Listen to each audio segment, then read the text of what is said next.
Happy Friday, everybody. I'll tell you, we got a little bit of a slow news day around here, Joel. The biggest news coming out is that Conor McGregor went back before the Nevada State Athletic Commission, and they reduced his fine. Remember when he got a $150,000 fine and he was all upset for throwing that bottle? They've reduced it to $25,000.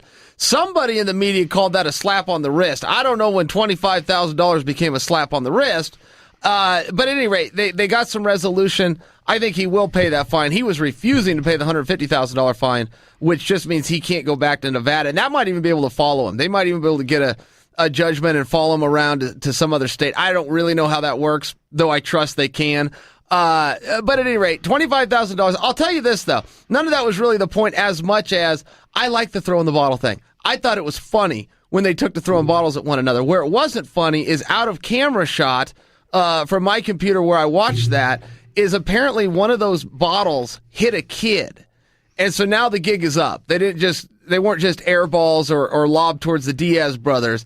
Apparently it hit a kid. That's what the problem was. Well, not the bottle. The bottle's not going to hurt anybody. It was the can of Monster that nipped the kid. Or maybe the bottle. I don't know. But I tell you this, why do people that have very little money or no money think that people with a bunch of money can just pay whatever? Yeah, slap on the wrist, somebody calls it. It's $25,000. Yeah, a fine is not a slap on the wrist. That's 2.5 stacks of high society, baby. Yeah. That's a little trip to Vegas. 25 dimes. That's gangster talk for $25,000. Yeah, buddy. So anyway, that was kind of the news that came out today, but I did think, first off, I thought it was good theater. You can't hit the kid. And then you just made a point that the can would hurt him, but the bottle wouldn't. If it hits a kid, the gig is up. All of a sudden, somebody has to get involved. I'm not sure anybody even gets involved for the bottle throwing. I'm not sure they don't say the same thing I did, which is it was funny. And the people that were up on stage with Conor were laughing. I mean, there was some good theater to that. Hold on. Listen, if you are at a Conor McGregor Nate Diaz fight, you're one of two people. You're a lunatic Irish fan, or you're the 209. Okay? They don't care if they get hit with the bottles. Oh, what, he got hit with the bottle? That guy's like, I got hit with the bottle. Give the kid 25 dimes. Go find that kid and give the 25 dimes to the kid. Give the kid the bottle and sign it. The kid would probably think that was cool. But I'm just saying, if you are a commission and a kid gets hit, the gig is up. Something has to be done, and something was. Hey, or we're in Vegas. Let's skin it. Let's skin that 25. Let's flip it on a card. Let's skin it one time. We get that 25 and it's 50. You keep your 25. We lose it. It goes to the house. We're in Vegas, baby. You don't need Conor's loot. All right. Onward and upward. You've got some notes. Let's get into it. I don't have no notes. What are we going to talk about? Why do you bring in those stack of papers and then I throw to you that you've got notes and then it turns out you don't have notes? What's with the stack of papers? This is an untrue statement. I walked up here with you in this building with this bottle and this phone. Oh, these aren't even your papers. Yes, I said, hey, brother, can you get me some paper? And I said, well, okay, what are we going to do today? People think we just make a show out of the thin air. And it is fun yelling and screaming at each other. Oh, it's a ball. But sometimes we can't do it. I still don't know what's happening. You have no notes, or is this a joke? I have some notes. Okay, that's what I'm asking. I just said, what are your notes? Do you have an idea? No, I want to know what's on your notes that you just denied having, and now you're saying you do have. You said stack of notes. There's a stack of paper, and there's a page of notes. 9 words. I stand corrected. Read those 9 words. Vanderlei fight. Me. Vanderlei is fighting with me. Okay. Would you like to expand on that, or can you? Yeah, no, I can. So here's what's going on. And I've told you about this on the show before, that Bellator can keep a secret. And the way they keep it is they don't tell anybody. So I got put in that same spot sometime last week. Let's call it Friday. If I'm wrong, it's Thursday. But sometime last week, I get a contract sent over from Coker. And it is to fight in New York on June 24th at 205 pounds.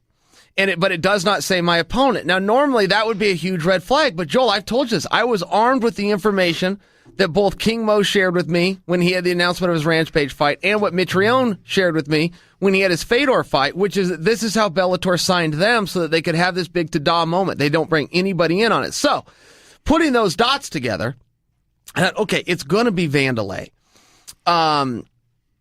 And I am going to be part of the announce team for King Mo versus Rampage. So I thought, okay, it's going to be Rampage, and they're going to bring Vanderlei out down the ramp at that show, and that's where they're going to inform me, and we're going to make this announcement. But I'm smarter than the average guy, and I've pieced this thing together. Well, no, that wasn't the case. All of a sudden, they put a press release out. I found out about this fight officially that it was Vanderlei, and I had plenty of clues that it would be Vanderlei, but I did not know it would be Vanderlei. I found out, I came out of practice, was it Monday? And Luke Thomas had sent me a text message. He wanted to talk about the announcement that I was fighting Vanderlei. And I wrote him back and said, is there an announcement that I'm fighting Vanderlei? I hadn't been to the computers or anything else. I was in a workout room. And Luke's like, yeah, Bellator just broke this news. You guys are fighting in, and it's on pay-per-view. It's like, okay, Luke, let's start from the beginning because I don't know. It was a cool moment for me. I liked finding out that way. Luke thought I was putting him on. He's like, oh, come on, you must have known. It's like, no, I didn't have time to tell him this whole story of, no, it was a blank contract, and this is kind of how they do it. I didn't tell him any of this, but I did have a moment like that. I was at lunch with Roger Pollock. I'm going way back to 2013, and I wanted to visit with Roger. I hadn't seen him in a while, so I didn't take my phone. I'm like most people with a phone, right? What do they call these, Crackberry? I mean, I know it's an iPhone, but right, Crackberry because you're addicted to it. And so I didn't take my phone because I'm hooked on it. I wanted Roger to have my attention. We could catch up. So I get back to my car, and Kevin Iole had been lighting me up. And so I called him, and he says, what about you doing The Ultimate Fighter? And he's the one that told me. He said, yeah, you're doing The Ultimate Fighter, and then you're fighting John Jones for the World Championship. I didn't know any of this. Kevin's the one that had told me. So I had that same kind of moment with Luke. The only piece that I had wrong, and I was pretty close to putting this together, but the only piece I had wrong is they had announced it as opposed to doing like a surprise reveal at the Mo Rampage fight, which is what I thought would happen. I'm privy to a lot of stuff. This is the first time I've heard all this news all week, and this is the first time that I can say, okay, if you said it on air, then it's real. Then it's real.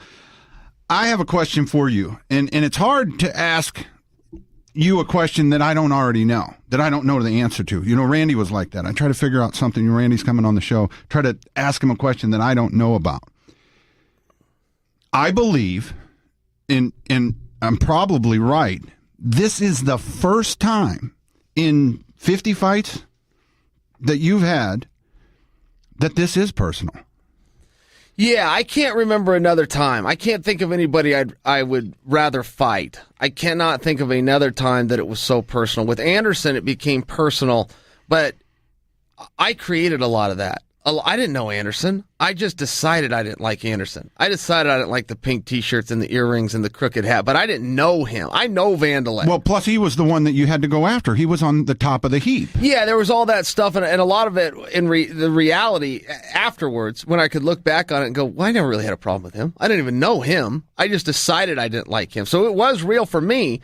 But the truth was, I didn't know him. I know Vanderlei. I spent time with Vanderlei. I did the Ultimate Fighter with Vanderlei. I had a street fight with Vanderlei. I had him try to start a separate street fight, which I am happy to give him. I will fight Vanderlei Silva the very next time I see Vanderlei Silva, and that is not tough talk. I have told them, just keep us apart. Just keep us. It's not going to go well because I can't trust him. I can't do a face-to-face interview with him because I can't trust him. It's a matter of I have to protect myself. He's attacked me physically twice now, 3 times if you want to count the time he tried to turn into something physical. I can't trust him, and I'm not going to wait. My father didn't tell me, like everybody else's dad, you can defend yourself as long as the guy throws the first punch. My dad didn't teach me like that. He told me the fight starts as soon as the guy's within arm's reach. If this guy has bad intentions and he steps within arm's reach, the fight has begun.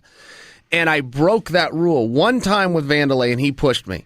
And I told my father-in-law that night, I will not make that mistake again. And I didn't. The next time he got within arm's reach, we had to fight. Now, I haven't been in a lot of street fights. I mean, not a ton. Probably maybe 10 in my life. That's not a lot for, a roughneck.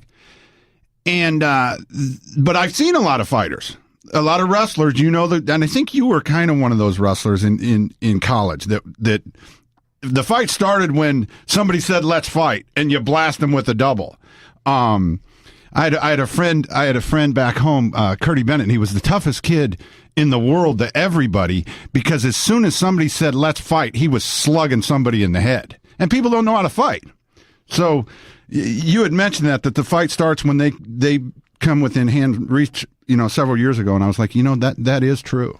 Yeah, that is true. There is. I don't know where that let them throw the first punch. I mean, I guess the law likes that, but I don't understand. If you feel threatened, and I'm not talking about some kind of barbaric act here and acting like you're not house trained and looking for trouble. I'm talking about when trouble comes and finds you, and the guy steps within arm's reach. The fight has begun, and he started it, and you have the right to protect yourself. I think that my dad gave me good advice.